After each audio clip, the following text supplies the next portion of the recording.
Just 24 hours ago, this country stood on the brink of cataclysm.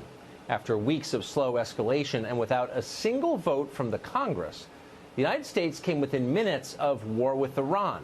In response to the destruction of an unmanned drone, American forces nearly launched an airstrike on Iranian targets. According to some reports, our planes were literally in the air. But in the end, it didn't happen. The president pulled back. This morning, he explained why. They came and they said, sir, we're ready to go. We'd like a decision. I said, I want to know something before you go. How many people will be killed? In this case, Iranians. I said, how many people are going to be killed? Sir, I'd like to get back to you on that. Great people, these generals. They said, came back, said, sir, approximately 150. And I thought about it for a second. And I said, you know what? They shot down an unmanned drone, plane, whatever you want to call it.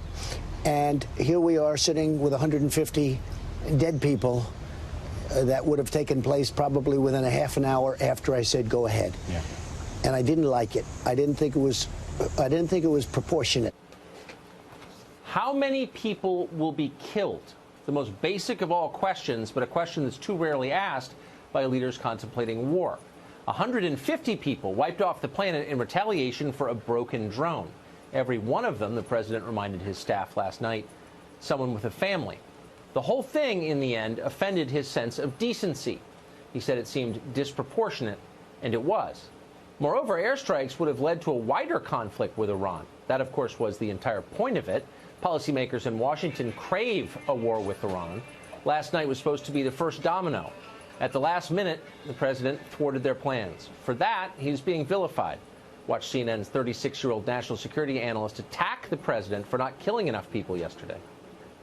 This is kind of a worst-case scenario. The president is showing that he ostensibly made a decision, had a National Security Council meeting, and wasn't willing to follow through. All in all, this shows gross disorganization and a president who can't seem to make up his mind, even on something as important as a military strike on Iran. Only in foreign policy circles do people say things that stupid. In fact, last night was a high point in the Trump presidency. Bombing Iran would have ended his political career in a minute. There'd be no chance of re-election after that. Ill-advised wars are like doing cocaine. The initial rush rises your poll numbers, but the crash is inevitable. And in this case, it would be horrible. The hangover from an Iraq war would last years. Iran is not Syria or Iraq. It's a big, rich, sophisticated country with an ancient culture and a cohesive population. In some ways, it's an impressive place, not at all like the chintzy prefab capitals of the Arab world, like Riyadh or Dubai.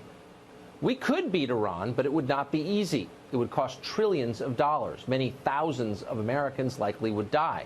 China would love it. They'd be the only winners in that conflict. Donald Trump was elected president precisely to keep us out of disasters like war with Iran. So how did we get so close to starting one? Simple. The neocons still wield enormous power in Washington. They don't care what the cost of a war with Iran is. They certainly don't care what the effect on Trump's political fortunes might be. They despise Donald Trump. Now, one of their key allies is the National Security Advisor of the United States. John Bolton is an old friend of Bill Kristol's. Together, they helped plan the Iraq War. When Bolton made it to the White House, the neocons cheered. Left-wing New York Times columnist Bret Stephens took a break from attacking Donald Trump to celebrate his hiring. Stephens assured MSNBC viewers that John Bolton was a great choice because he would push the president toward war. He is not the sort of caricaturish hawk that he's been made out to be in some corners of the press. I think someone like Bolton is going to restrain the isolationist impulses that have been really at the heart of Trump's foreign policy thinking. Got that? John Bolton is going to restrain Donald Trump from avoiding war. And, of course, that's exactly what he's tried to do from the very first day. Shortly before Bolton took his new job, we invited him on this show and asked about some of his many, many previous foreign policy positions. Watch as Bolton denies ever being wrong, ever, about anything, not even a little bit. So you've called for regime change in Iraq, Libya, Iran, and Syria. In the first two countries, we've had regime change, and obviously it's been, I'd say, a disaster. I think we agree. No, I don't agree with that. And let me. You don't think it's been a disaster? No, I think you need to understand is that life is complicated in the Middle East. And when you say, well, the overthrow of Saddam Hussein was a mistake, is simplistic. I would argue that I'm the one who understands how complicated it is, but just my view. It's your long experience in foreign policy, I know. Better record than yours, I would say. Got that? Hillary Clinton's toppling of the Libyan government was not a disaster, says John Bolton. Keep in mind, there are literally slave markets operating in the streets of Tripoli right now. No problem, though. Bolton's fine with that. He's fine with the outcome in Iraq, too. That wasn't a disaster either. According to John Bolton, it was a raging success.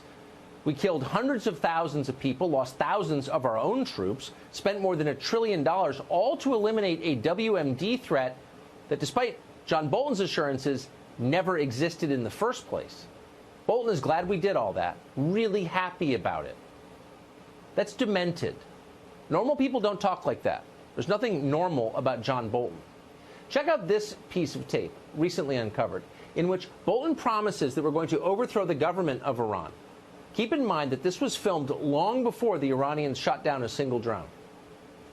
I have said for over 10 years since coming to these events that the declared policy of the United States of America should be the overthrow of the mullah's regime in Tehran. And that's why before 2019, we here will celebrate in Tehran. Thank you very much. In other words, last night has been in the works for years. John Bolton is a kind of bureaucratic tapeworm. Try as you might, you can't expel him. He seems to live forever in the bowels of the federal agencies, periodically reemerging to cause pain and suffering, but critically somehow never suffering himself.